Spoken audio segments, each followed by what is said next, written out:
Alrighty, guys, welcome back to another episode on Withered Rose. Today we have a special guest to you, the Unborn Band. Hello. What's up?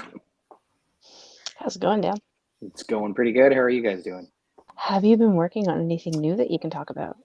Yeah, so it's funny. I've got a bunch of stuff that I would say is like 50 to 75% done. But like most musicians, it's you kind of get sidetracked with multiple projects sometimes, right? So I end up with a lot of stuff at like the finish line, but haven't crossed the finish line. And it's it's it's kind of my worst quality in making music is that it's hard to just cross that finish line, and you can talk to other musicians and artists and a lot of them run into the same problem. um, Yeah, I think that's a great way to make music. I don't have to worry about it. Doesn't pay my bills. I don't think most musicians these days it pays their bills. Maybe a small percentage of them, right? But yeah, I'm making it at my own leisure, right, in my own time, because I'm juggling a family, two kids, and a full time career. uh, yeah, I would say I get maybe 10 hours a week into music if I really buckle down, right? And then if stuff happens or you get sick or something, then you get nothing done that week, right? So I wish I could put 40, 50 hours a week into music like full-time musicians, right? yeah, Gosh, I'd get so much done. What takes like 3 months to do could be done in like 2 weeks, right? But it's not really practical for most musicians to just like pause life, at least not at my age. If I was like 23 with no responsibilities, I'd say, okay, see you later, guys. I'll be back in a year or two. Yeah, absolutely. Because I mean, I watch you on TikTok. I mean, like you send me the lives and stuff like that too. Like yeah, I see what goes into it. Like I see what you do and how you break it down. And I mean, what seems like it would take maybe what an hour to 2 hours that it's on TikTok itself. mhm. You're after putting in probably like 10 hours throughout the week. I remember It's you true. telling me that. It's true. It takes a lot of time to do proper video editing, Hmm. to do proper audio.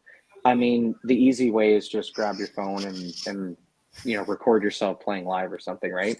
But Yeah. if you're trying to make songs and put the time into the vocal production or the production, if you've got 60 seconds of good, decent quality for TikTok and YouTube, and people like it, and the musician likes it, all you really have to do is build that out to a full song.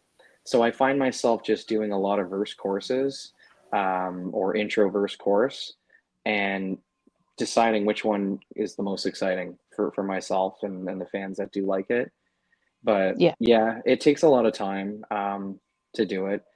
I've talked to other musicians. Sometimes there's bands with 4 or 5 guys in them. Some of them have like, their best friend's a videographer. So the guys that you see putting out like really high quality content on a regular basis, not only are they, maybe putting more time into it, or maybe that's their part-time job or full-time job, a lot of times they have people in on the band or very close to the band that can share the workload and share the resources. If I had a drummer that happened to be a videographer, oh my god, that would be like, that person probably doesn't exist. But those people would save an artist and a musician a ton of time. Now, I remember when you were on the lives and stuff like that, you were working on No More Heroes. How Yes. long did that take That's a good in total? question. So it's funny. I wish I had like a journal or a diary or some like little time card on my desk so I could just keep track. So what I try to do is I assume that every time I sit here and work on something, it's 2 to 4 hours. It's not 30 minutes. You can't get much done in 30 minutes by the time you boot up your computer and turn on your software. So if you think about it, if it was 20 or 30 sit downs times 2 to 4 hours, I want to call it 80 hours to produce a song from start to end. Mm. Maybe being overcritical on that, because I'm sure you could do it in 20 hours. But I mean, yeah, if you went into a studio for 8 hours and paid someone to record all your vocals and record all your parts, that person would still have to sit there for 8 to 16 hours to do the mix. And that's Mm. with everything like perfect.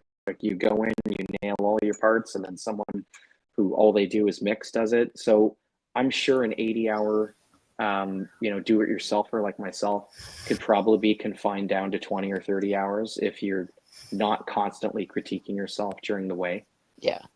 No, I've And seen yeah, like what you could do with all of it too. Like I've seen you take like just a regular bass line or a regular drum line that you had sent in or somebody sent to you, and it's like this is what you build off of. Like you have it's the song, like you said, but it's this true. is what you build off of. It's true because I mean the definition of a song is usually like melody and lyrics, Hmm. which is why you can always hear like an acoustic version or a full version of a song or a piano version. So if someone has just this beautiful instrumental, like a producer, guitar producer, or a drummer, even, I love collaborating with other musicians, producers, and artists. Like that's what I would rather do. If it was up to me, every single song I made would have someone else on it, just for the sake of keeping it fresh, right? Like it would be just so cool that if someone like you that knows my music sees me drop a song and be like, oh, I wonder if there's someone on this because, you know, if I commonly have other musicians on my music, I think it's just a cool way to be fresh, right? Yeah. So Now, I know you play bass. What other instruments do you play now? So my main instrument, like you said, is bass. I started on guitar a long time ago. I still play a lot of guitar, acoustic guitar. I've been messing around with the piano for about a year and a half. I've gotten pretty good with like chords, which Mhm. really helps for piano production because you can add a lot of those sub bass sounds and synths and all those atmospheric sounds that you hear in songs. And sometimes you don't hear them because they're blended, but they are simply making that song better, right? So that was the main reason I wanted to pick up the piano, later in life. Who learns piano in their late 30s? And that was me, right? And I have two kids. I have no free time. Why am I learning piano? But honestly, it was the best thing I ever did to kind of re-spark music in my life. Because once you play an instrument for like a couple decades, it's kind of like that instrument. It's fun, but like learning a brand new instrument after spending decades on other instruments, Mhm. it's an amazing feeling because you can take all your standard knowledge of music and just try to transfer it to another instrument. um, I always wondered why I liked writing music on a piano, and it's because it like keeps my creativity in my brain just in like it's like a wide open field. I don't feel limited because I don't when you're playing a guitar and a bass, you're always kind of like used to the way you play, the songs that you like, the songs you play. So everything you write is usually done that way. You throw yourself on a different instrument, and it's like, okay, it's a whole nother ball game. I really enjoyed the Roderick one actually. I think that was my favorite one so far. The Dax Thank one that you you. just released, it was amazing. Oh, thank you. I'm still hoping he reacts to it. Oh He didn't God. respond to that yet. No, no, he's got like 900 to go through. So, Yeah. but yeah, I love Dax. His music's so awesome.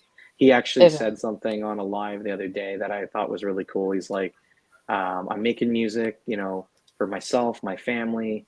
I want to spread a message and of positivity, and like, I won't release anything that I wouldn't even let my kids listen to. And I'm just like, man, that's a really genuine, authentic message to put out there that Mm, his music's for like everyone.